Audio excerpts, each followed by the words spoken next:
First ever factory outlet Mukunda jewellery KPHB Kothapet Khammam Somajiguda Hanamkonda. నమస్తే రమగారు. నమస్తే జయ. రమగారు, రథసప్తమి విశిష్టత మీకు పోయిన సంవత్సరం మన ఇద్దరం రథసప్తమి బాగా చేసుకున్నాం రమగారు. చేసుకున్నాం చక్కగా. మీ పొద్దున్నే మేడ పాయసం మీద చేసుకుని పాయసం చేసుకుని సూర్య భగవానికి అర్పించి ఒక దండం పెట్టుకున్నాం. అవును, ఎవరైనా చేయవలసిందే. అంతే. మా ఇంట్లో లేదు, మా వాళ్ళే, మాకు ఆనమాయితీ లేదు, ఇలాంటి కథలేం చెప్పద్దు మాకు. మేమేనా అందరు చేసుకోండి చక్కగా. రథసప్తమి ఏంటంటే పండగ అనకూడదు జయ, అది పర్వదినం. రథసప్తమి ఎలా జరుపుకుంటారు? Basic 2 rules. థర్డ్ది మీ ఇష్టం.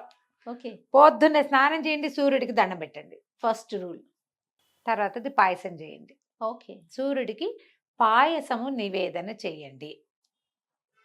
దీంతో పాటు ఇంకా చాలా రూల్స్ ఉన్నాయి, అవన్నీ పాటించుకుంటే మీ ఇష్టం, పాటించుకోకపోతే మీకే నష్టం. మేము చెప్పేది ఏం లేదు. ఓకే. అంతే పాయింట్.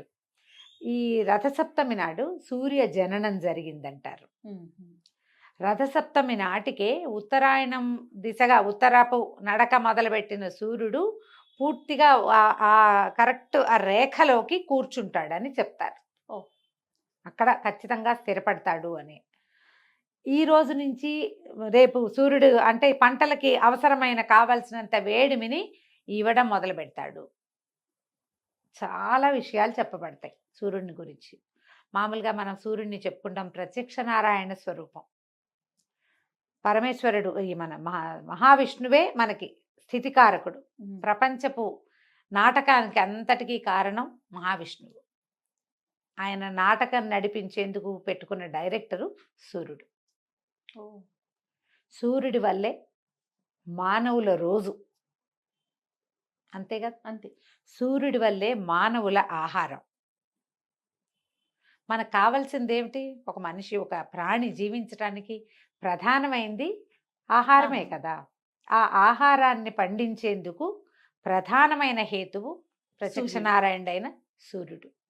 నారాయణుడిలోనే మనం సూర్యుడిలోనే భగవంతుణ్ణి దర్శించవచ్చు. ఆ సూర్య మండలంలో ఉంటాడట విష్ణుమూర్తి. విష్ణుమూర్తి ఉండి ఆ సూర్యమండలంలో ఉండే ప్రపంచాన్ని సంరక్షిస్తూ ఉంటాడు.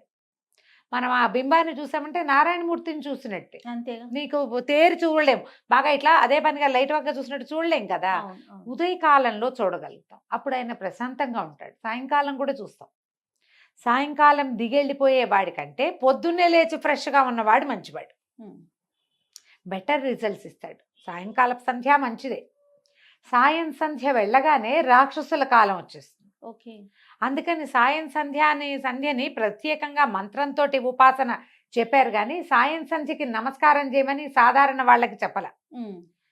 సాయం సంధ్యోపాసన ఉంది. ఏది? సంధ్యావందనం చేసేవాడు వాళ్ళు మంత్రాన్ని తమకి కవచంగా పెట్టుకుంటారు.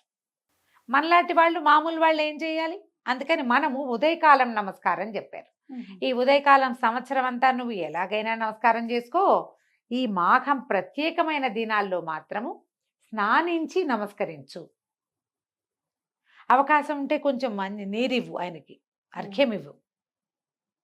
ఏ నదీ నదాల్లోనూ నిలబడి అర్ఘ్యం ఇవ్వగలిగావా మహత్తరంగా ఉంటుంది.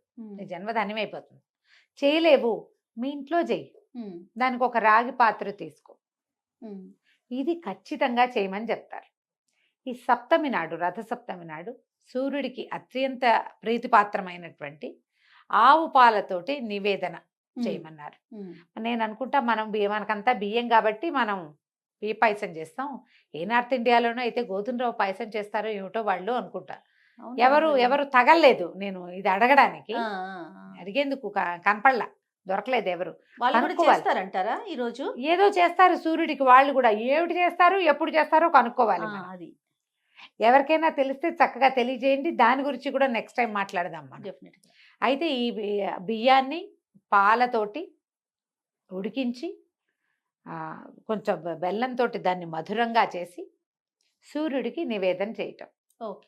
అయితే ఈ సౌరశక్తి ఈ కాలంలో పుట్టేటువంటి చిక్కుడు గింజల్లో విశేషంగా కనపడుతుందట. అందుకని చిక్కుడుకాయలతోటి రథము, చిక్కుడు గింజల్ని పాయసంలో వేయటము, చిక్కుడాకులు నెత్తి మీద పెట్టుకుని స్నానం చేయటము, చిక్కుడాకుల మీదే నివేదనను పెట్టి స్వామికి నైవేద్యం చేయటము, ఇంత విశేషాన్ని చెప్పారు. ఇప్పుడు ఈ చిక్కుడాకులు ఎక్కడ నుంచి వచ్చాయి, పూర్వకాలం నుంచి ఉన్నాయా, అలాంటి ప్రశ్నలు చాలా వస్తాయి మనకి ఈ విధానాలన్నీ ఎవరు అందించారు, ఋషులు మునులు మునులు. కదా. మన ప్రాంతంలో ఏ ప్రాంతాలలో ఎవరెవరు ఋషులు ఉన్నారో వారు ఆయా ప్రాంతాలలో ఇక్కడ వాళ్ళు ఈ విధానం చెయ్యాలి అని స్థిరపరిచారు మనవి. మన ఖచ్చితంగా. నాయనమ్మో ముత్తనాయనమ్మో గుర్తు కనిపెట్లా, వాళ్ళకు కూడా ఎవరో చెప్పారు ఇది. అవునవును. వాళ్ళకు కూడా ఎవరో చెప్పారు, అప్పటికి ఉన్నాయన్నమాట ఇవి. ఉండటం వల్లే అవును. అంతే కదా. ఇప్పుడు ఈ ప్రాంతంలో ఇవి చేస్తాం, ఇంకో ప్రాంతంలో ఇంకోటి ఇంకోటి చేస్తారు. చేస్తారు. వాళ్ళు అవి చేయడానికి కారణం ఏంటంటే ఆ ప్రాంతంలో ఎందులో శక్తి ఉందో ఉమ్. ఈ సమయంలో ఏం తినాలో మనకు ముందున్నటువంటి ఋషులు మునులు ద్రష్టలు విజనరీ పీపుల్ వాళ్ళు స్థిరపరిచి పెట్టారు. ముందు మన సందులో ఎక్కడైనా చిక్కుడు చెట్టు ఉందో లేదో చూడండి, వాళ్ళతో ఫ్రెండ్షిప్ చేయండి ఫస్ట్. ఓకే. 4 చిక్కుడు ఆకులు తెచ్చుకోండి. బజార్లో చిక్కుడుకాయలు ఎలాగో దొరుకుతాయి. లేత చిక్కుడు గింజల్ని కూడా పాయసంలో వేస్తారు కొన్ని చోట్ల. మీ ఇళ్లలో ఉంటే వేసుకోండి, మాకు అలవాట్లేదండి మానేయండి. కానీ చిక్కుడుకాయల రథం మాత్రం మీరు చేయాల్సిందే. చిక్కుడుకాయల రథము చేయాలి, పళ్ళెంలో చిక్కుడాకులే పరిచి వాటి మీద ఈ పాయసం. పాయసాన్ని వేడివేడి పాయసాన్ని వేసి నివేదన చేయటం. ఎవరికైనా ప్రసాదం పెట్టేటప్పుడు కూడా చిక్కుడాకులో పెట్టండి. ఈ ఓకే. వేడి పాయసం అందులో పెట్టగానే చిక్కుడు సారం పాయసంలోకి వచ్చేస్తుంది. వచ్చేస్తుంది. అది ఇంపార్టెంట్. అవకాశాన్ని బట్టి చూడండి. డెఫినెట్ గా. మామూలు మన చుట్టుపక్కల ఎక్కడో ఒక చోట కనపడతాయి మనకి. ఇలా ట్రై చేయండి. ఈ చిక్కుడుకాయలు ఏంటంటే 7 కాయలతోటి చేస్తాం. 4 కాయలు కింద, 2 కాయలు కింద, మళ్ళీ 2 కాయల పైన, ఒక 3 కాయలని ఇట్లా కోణంగా పెడతాం. అవును. పెట్టి రథం, ఆ చిక్కుడుకాయల రథం మీదకి సూర్యుడిని ఆవాహన చేస్తాను. ఆయన ఇక్కడ వచ్చి కూర్చోని.